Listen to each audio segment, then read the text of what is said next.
Orient bell tiles studio से आप देख रहे हैं एबीपी न्यूज। नमस्कार, मैं हूं चित्रा त्रिपाठी। शाम के 5 बजने वाले हैं। एबीपी न्यूज पर वक्त है सबसे बड़े डिबेट शो महादंगल का। हिंसा की आग में पड़ोसी देश नेपाल जल गया। भ्रष्टाचार के खिलाफ आंदोलन अराजक हो गया। आंदोलन लूटतंत्र यानी भ्रष्टाचार के खिलाफ था, लेकिन इतनी ज्यादा हिंसा हुई, इतना बड़ा नुकसान हुआ है जिसकी भरपाई करना नेपाल के लिए आगामी कई सालों तक बेहद मुश्किल होगा। नेपाल की संसद जला दी गई। प्रधानमंत्री, राष्ट्रपति का दफ्तर आग के हवाले कर दिया गया। सुप्रीम कोर्ट को भी जलाकर खाक कर दिया गया। पूर्व प्रधानमंत्री की पत्नी की हत्या कर दी गई।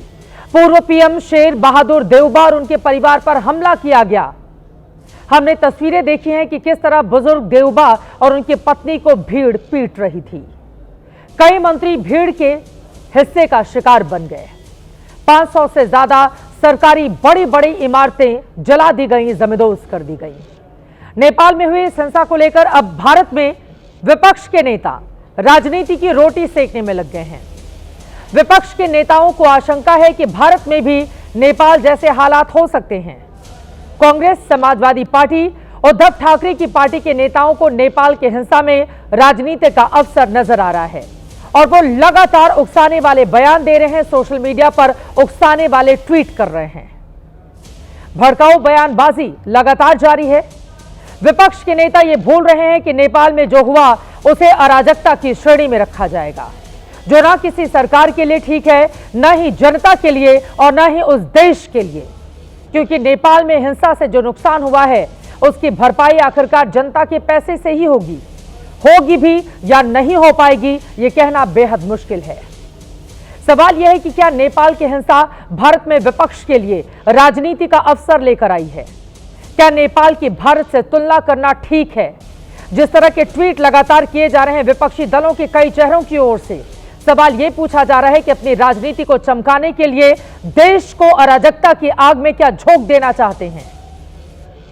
कई ऐसे सवाल हैं जिसको लेकर महादंगल में बड़ी चर्चा हम करेंगे, लेकिन उसके पहले नेपाल के हिंसा पर भारत में किस तरह से हो रही है राजनीति, यानी कि नेपाल की आपदा में विपक्ष के कुछ चेहरे अपने लिए कैसे अवसर तलाशने की कोशिश में लगे हुए हैं, उनके बयान सुनिए।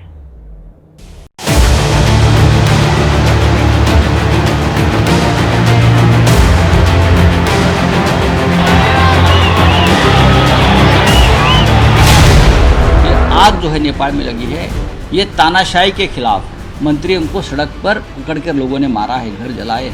भारत की स्थिति भी ठीक नहीं है, ये ऊपर सब दिखा रहे हैं।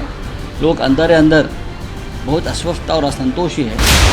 इस प्रकार के बयानबाजी के पीछे आपकी क्या मानसिकता है? क्या पाकिस्तान के प्रवक्ता के रूप में आप पेश आ रहे हो? भारत में शांति है, अमन है और आदरणीय प्रधानमंत्री मोदी जी के कार्यकाल में बिल्कुल रहेगा। आपके लिए चिंता की बात यह है, ये सारे देश हमारे देश की सीमाओं से मिलते हैं और किसी भी देश की सीमाओं से मिलने वाले देशों में अगर अशांति हो तो उसका नुकसान हमें हो सकता है। पक्ष के नेताओं को पता नहीं क्या हो गया है कि मोदी जी की लोकप्रियता, जनता का समर्थन उनसे बर्दाश्त नहीं हो रहा है। इस तरीके से वो देश में लोगों की भावनाओं को भड़काना चाहते हैं, गुमराह करना चाहते हैं। हिंदुस्तान के लिए और हर देश के लिए ये सबक है कि जनता को आप नाराज़ करोगे तो जनता किसी हद तक भी जा सकती है। इसीलिए वोट चोरों को रोकना ज़रूरी है, क्योंकि जब वो वोट चोरी कर कर सरकार बनाते हैं तो उनको लगता है कि जनता की सेवा करके कोई फ़ायदा नहीं है, क्योंकि हम तो मैच फिक्सिंग करके चुनाव जीतते हैं। हिंसक वातावरण को भारत में भी लाना चाहिए, इस प्रकार के टोन के साथ इंडिया गठबंधन के लोगों ने अपने अपने बयान देने शुरू किए। यह देश विरोधी बयान है या एक प्रकार का देशद्रोह है?